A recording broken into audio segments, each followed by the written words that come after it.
नमस्कार। कभी सोचा है कि हिस्ट्री, पॉलिटिक्स या सोशियोलॉजी जैसे सब्जेक्ट्स पढ़ने के बाद एक शानदार करियर कैसे बनाया जा सकता है? आज हम इसी पहेली को सुलझाने वाले हैं। ये देखेंगे कि सोशल साइंस की पढ़ाई असल में किसी को कहाँ तक ले जा सकती है, क्योंकि ये वो सवाल है जो बहुत से स्टूडेंट्स और उनके पेरेंट्स के मन में घूमता रहता है। तो चलिए सीधे मुद्दे पर आते हैं।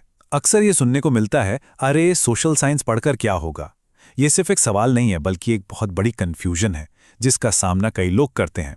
तो आइए आज इसी सवाल की तह तक जाते हैं और समझते हैं कि आखिर इस पढ़ाई का असली मकसद क्या है। चलिए इस विषय को थोड़ा और गहराई से समझते हैं। यहाँ एक बड़ा अजीब सा विरोधाभास है। एक तरफ तो लाखों स्टूडेंट्स सोशल साइंसेस को चुनते हैं, लेकिन दूसरी तरफ जब नौकरी की बात आती है तो सुनने को मिलता है इसमें स्कोप क्या है। तो ये पॉपुलैरिटी और प्रैक्टिकल सोच के बीच एक अजीब सी खिंचतान है। आपको जानकर शायद हैरानी हो, लेकिन ऑल इंडिया हायर एजुकेशन सर्वे कहता है कि हायर एजुकेशन में स्टूडेंट्स का एक बहुत बड़ा हिस्सा सोशल साइंसेस चुनता है। मतलब ये कोई छोटा मोटा फील्ड नहीं है, बल्कि एक बहुत बड़ा और जरूरी एकेडमिक एरिया है। पर यही कहानी में एक मोड़ आता है। इतने सारे स्टूडेंट्स ये सब्जेक्ट्स चुन तो लेते हैं, पर जब फ्यूचर की बात आती है तो उनके और उनके पेरेंट्स के मन में एक ही सवाल होता है, आगे क्या। और करियर को लेकर ये जो कंफ्यूजन है ना, ये एक बहुत ही आम और सीरियस बात है। तो सवाल ये है कि इस सोच को कैसे बदला जाए। चलिए एक ऐसे ही अनोखे और क्रिएटिव प्रोग्राम पे नजर डालते हैं जिसे खास तौर पर इसी चुनौती से निपटने के लिए बनाया गया था।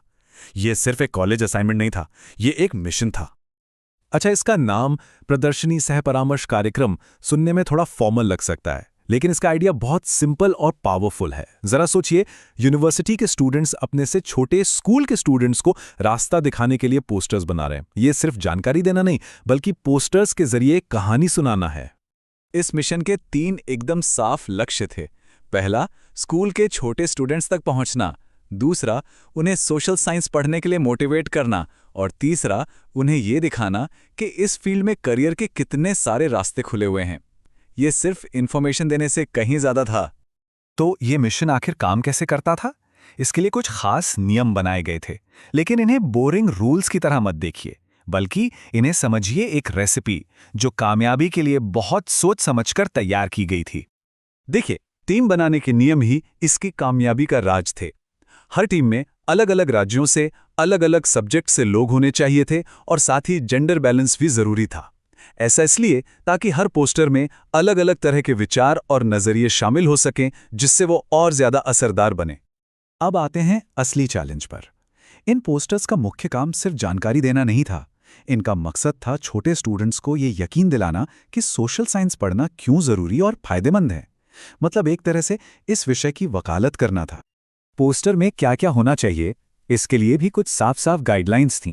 जैसे हर टीम को कम से कम एक पोस्टर तो बनाना ही था, टीम के हर मेंबर को उसमें अपना योगदान देना था, और सबसे जरूरी बात, सोशल साइंस के सभी मेन सब्जेक्ट्स और उनसे जुड़े करियर ऑप्शंस को दिखाना था। इससे ये पक्का हो जाता था कि कोई भी जरूरी जानकारी छूट ना जाए। इस पूरे प्रोजेक्ट को 4 आसान स्टेप्स में बांटा गया था। पहला कदम, टीम बनाना और प्लानिंग करना। फिर पोस्टर को डिजाइन करना। उसके बाद उसे सबके सामने प्रेजेंट करना, और आखिर में उसकी एक कॉपी जमा कर देना। एक बहुत ही ऑर्गेनाइज तरीका था ये देखने का कि कैसे एक आइडिया को स्टेप बाय स्टेप हकीकत में बदला जाता है। लेकिन चलिए, अब इस प्रोजेक्ट की सतह से थोड़ा और गहरे उतरते हैं। ये सिर्फ एक पोस्टर बनाने का काम नहीं था। इसकी असली कीमत, इसकी असली लर्निंग इस पूरी प्रोसेस में छिपी थी। और यही इस पूरी एक्सरसाइज का सबसे जरूरी हिस्सा है। ये सिर्फ अच्छे ग्रेड्स लाने के लिए किया गया एक असाइनमेंट नहीं था। इसका असली मकसद एकेडमिक दुनिया से कहीं आगे था, जिसका असर स्टूडेंट्स के सोचने और काम करने के तरीके पर पड़ना था। इस प्रोजेक्ट के जरिए स्टूडेंट्स ने जो सीखा वो किसी भी किताब से बढ़कर था। उन्होंने सीखा कि कैसे बात की जाती है, कैसे टीम में मिलकर काम किया जाता है, कैसे मुश्किल आइडियाज को आसान तरीके से समझाया जाता है, और कैसे दूसरों को गाइड किया जाता है। ये वो स्किल्स हैं जो उन्हें किसी भी करियर में सफल बनाएंगे। और आखिर में यही इस पूरे प्रोजेक्ट का सार था। ये किताबी ज्ञान और असल दुनिया के बीच एक पुल बनाने जैसा था। ये सिर्फ सीखना नहीं, बल्कि अपने ज्ञान से दूसरों के जीवन में प्रेरणा का एक दिया जलाने जैसा था। तो आज की ये बातचीत हम इसी एक सवाल के साथ खत्म करते हैं। ये सवाल सिर्फ सोशल साइंस के स्टूडेंट्स के लिए नहीं है, बल्कि हम सभी के लिए है। हम जो कुछ भी जानते हैं या जिस चीज को लेके पैशनेट हैं, उसका मूल्य, उसका महत्व हम दूसरों को कैसे समझा सकते हैं, इस पर जरूर सोचिएगा।